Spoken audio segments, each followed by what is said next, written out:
Experience the shocking twists and turns in Trap, a psychological thriller that will keep you guessing until the very end. So what's so intriguing about this movie? Well, your guess is as good as mine. So come along with me and let's find out. As the movie begins, we see a father, firefighter Cooper, and his daughter Riley having an exciting moment. He takes her to Lady Raven's concert in Philadelphia as a reward for her outstanding grades. They joined a crowd of enthusiastic teenage girls waiting to catch a glimpse of Lady Raven's arrival. Lady Raven exits her tour bus, surrounded by security. Cooper and Riley join the line at the entrance, eager to find their seats. Cooper notices an unusual police presence around the venue. He starts to scan around for potential risks. His concern grows, but Riley is too excited to notice. Cooper tries to shake it off, focusing on being a good dad and having fun with the opening band. Cooper takes photos of Riley singing along while he observes the area. His instinct tells him something is wrong when he notices additional security personnel in the crowd. But Riley's excitement distracts him every time. Cooper tries to ignore the growing unease while enjoying the moment with his daughter. During the intermission, Cooper asks Riley about school. She hesitantly shares feeling lonely as she's being excluded by classmates. Cooper listens attentively, reassuring her of his love and support. Now Cooper watches the main event with Lady Raven's energetic performance, yet vigilant. He struggles with the loud screams and excuses himself to the bathroom, citing a need to ease himself. However, his true intention is to use his phone to monitor a security camera. It turns out Cooper is a serial killer. His latest victim, Spencer, is being held captive in a secret location. After checking on Spencer, Cooper washes his hands and, in a disturbing moment, hallucinates his mother's presence. Meanwhile, the police presence outside the venue intensifies, surrounding the area with more vehicles. Cooper exits the restroom and encounters Jody's mom on his way, who tells him that teenagers can sometimes act strangely, but her daughter Jody will soon include Riley in her activities. Cooper makes his way back to his seat just in time to catch up with Raven's emotional moment as she shares about her father's disappearance and her journey to cope and move forward. She requests her fans to create a sea of lights with their phones while she plays an emotional piano piece. Cooper's reaction, on the other hand, appears moved, but his expression hints at inner turmoil and contrasting emotions. Then he sees police officers escorting a man away from the crowd, with additional officers lined up behind him. During the intermission, Cooper and Riley decide to purchase a t-shirt, but unfortunately, there are no shirts available in Riley's size. The vendor, Jamie, assures them more will arrive soon. Seizing the opportunity, Cooper inquires about the police presence. Although it's meant to be confidential information, Jamie divulges that law enforcement are expecting a serial killer known as the Butcher present at the concert. Every individual leaving the venue is being screened, and all exits except for those leading backstage are under surveillance. Cooper, secretly the serial killer, laughs awkwardly as he drags Riley through the venue, pretending to want snacks while actually scouting exits. He creates a diversion by pushing a drunk woman down the stairs, drawing cops away. However, his escape attempt fails as more officers surround the area. Forced back into the concert, Cooper spots an open hatch for the rising platform and suggests exploring it to Riley, but she notices his strange behavior. To avoid suspicion, Cooper abandons the idea.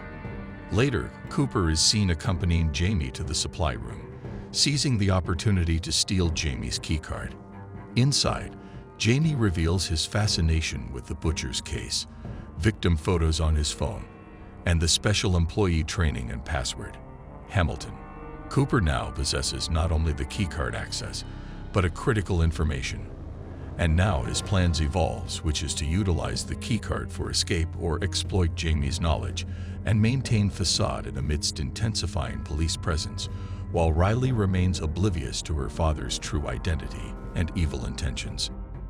Cooper uses Jamie's stolen keycard to infiltrate the employee break room, where police are discussing the Butcher case. He eavesdrops on their conversation and learns their plan to isolate the Butcher from civilians. He tries to blend in by hanging Jamie's ID on his jacket and assisting an officer with sugar pretending to be an employee.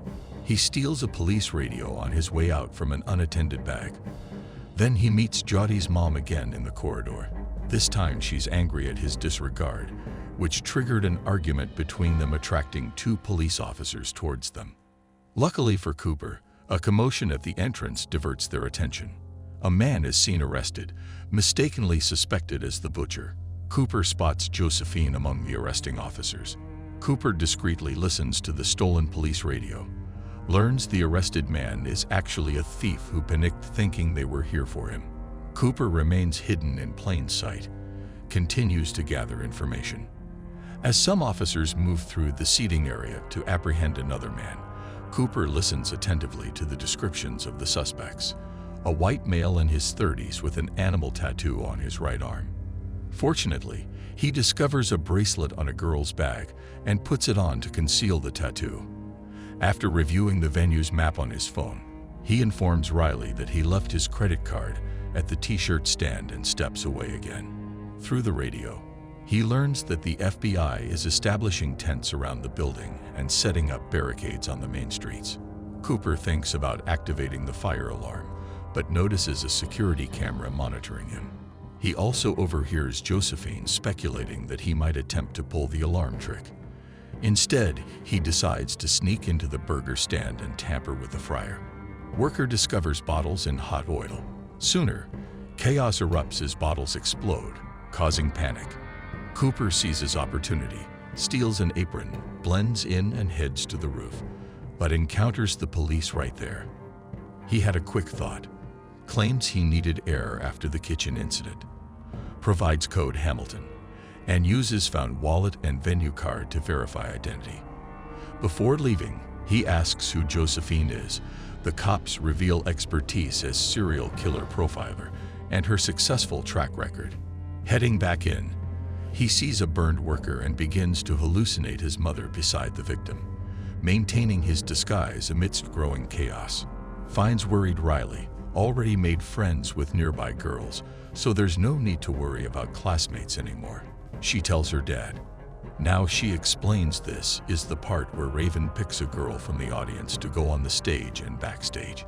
Seeing that opportunity, Cooper's cunning plan to fabricate Riley's leukemia recovery story came up, and it worked as it attributes inspiration to Lady Raven. Riley was chosen for the stage, nervous but thrilled to meet Raven, backstage passes, and access amidst police presence. Jodi and her mom seethe with envy as Riley shines on stage alongside Lady Raven. Cooper, on the other hand, saves a fainting girl, calms her down, and offers her juice. His kind gesture earns him the manager's gratitude and gains backstage access too. Cooper and Riley watch the concert's finale next to the stage, but desperation sets in as police radio announces exit checks and backstage doors blocked by cops. Cooper overhears Josephine's plan to capture the butcher, approaches Raven, feigning concern for Riley, and asks to speak to her in private.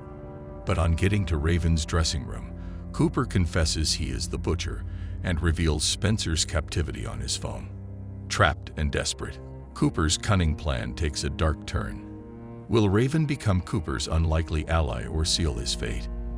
He tells her to cooperate so that Spencer can live.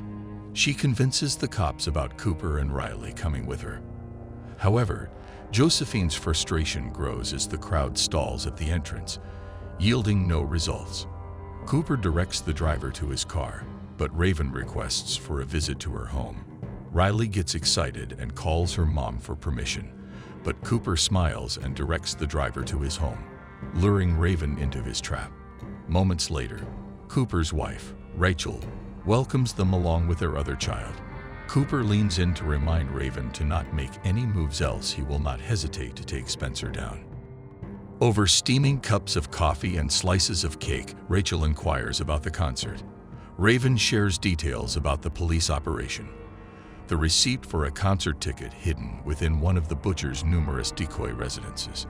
Josephine's meticulously profiling shows he is likely a white male in his 30s or early 40s, holds a position of authority, drives a dark vehicle potentially indicative of obsessive-compulsive tendencies, and harbors deep-seated issues stemming from a troubled relationship with his mother. Cooper feels a wave of discomfort at how precise Raven's words are, and he points out that time is fast spent.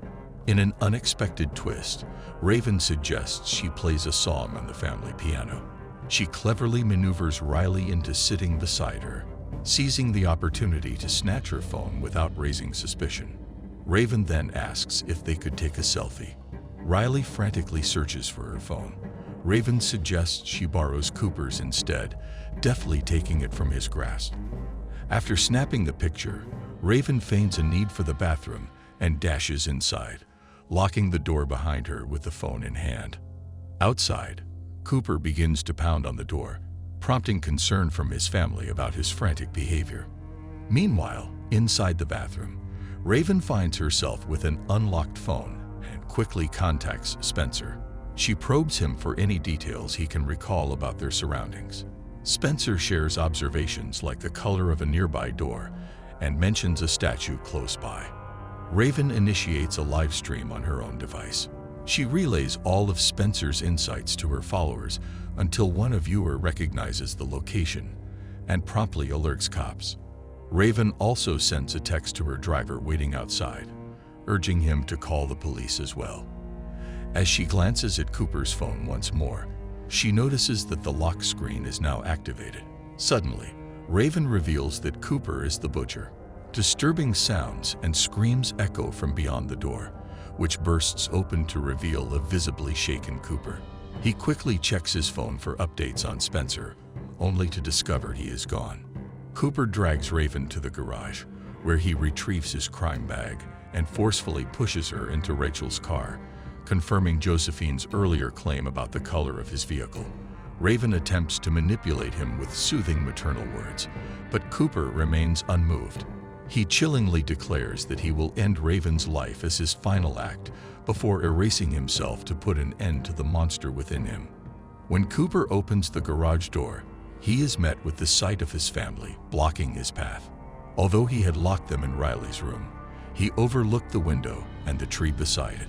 Stunned by this unexpected intersection of his two worlds, Raven seizes her opportunity and escapes from the car, just as police arrive to escort his family to safety. In a tense and gripping scene, Cooper rushes to his closet, frantically shifting items around.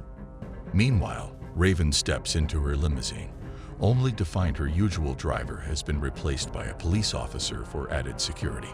Just then, officers storm into the house, uncovering a concealed tunnel within the closet that Cooper used to make his escape through the neighboring yard. Moments later, the limousine halts, and the officer approaches the back seat to cuff Raven to a metal bar. In a shocking twist, it turns out to be Cooper, who cleverly donned a police uniform to evade capture. As he drives away, he chillingly declares his intention to take Raven to one of his hidden locations with the sinister plan of ending her life, an impulse that has haunted him since he first laid eyes on her on stage. When they reach a red light, she rolls down the window and pleads for help from passersby to call the police. A crowd quickly gathers around the vehicle, blocking its path forward. Amidst this chaos, Cooper notices some of his wife's clothing left in the car, while Raven continues her desperate struggle against the handcuffs until she finally manages to wrench free from the metal bar. She rushes out of the limo as the police arrive, causing the crowd to step back in panic. The officers open fire and destroy the limo, but when they check inside, they find it empty. Cooper has escaped by putting on a hoodie and mingling in the crowd. Raven is taken to one of the crime houses where she thanks her fan for the help and checks on a rescued Spencer. Meanwhile, Rachel returns to her house after dropping the kids at her sister's. Josephine thinks she should be hiding too, but Rachel wants to be here. After assigning some cops outside, Josephine leaves. Rachel, going through the videos they found on the security cameras, suddenly startled. Cooper sneaks in unnoticed. Thinks she set him up, so Rachel has to admit it. Weeks ago, she suspected Cooper was having an affair. However, she realized it was something else because his clothes smelt hospital cleaning fluid. Also, the lie to a neighbor in front of her in such a convincing way that gave her chills. So she followed him to one of his other houses and left the ticket receipt before anonymously calling the police, hoping they would prove her wrong. Cooper removes his shirt in view of the smell and gets a knife, ready to harm her, but she diverts his attention and tells him to finish the pie Riley made since today happens to be her celebration. Cooper consents to eat in the wake of seeing Rachel take a chomp. He makes sense of how dead casualties ordinarily provide him with a feeling of pleasure, yet Rachel has driven him mad, so he needs to kill her before self-erasing. Unexpectedly, Cooper begins feeling dizzy. Rachel had found the sedatives in his crime pack, which she added to the pie.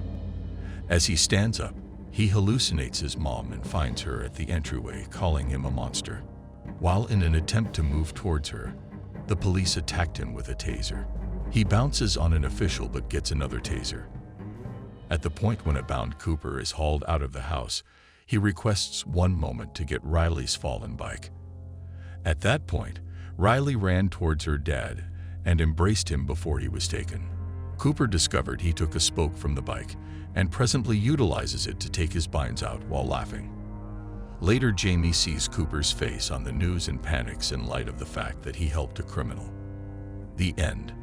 Do well to subscribe and turn on the notification bell for more videos like this.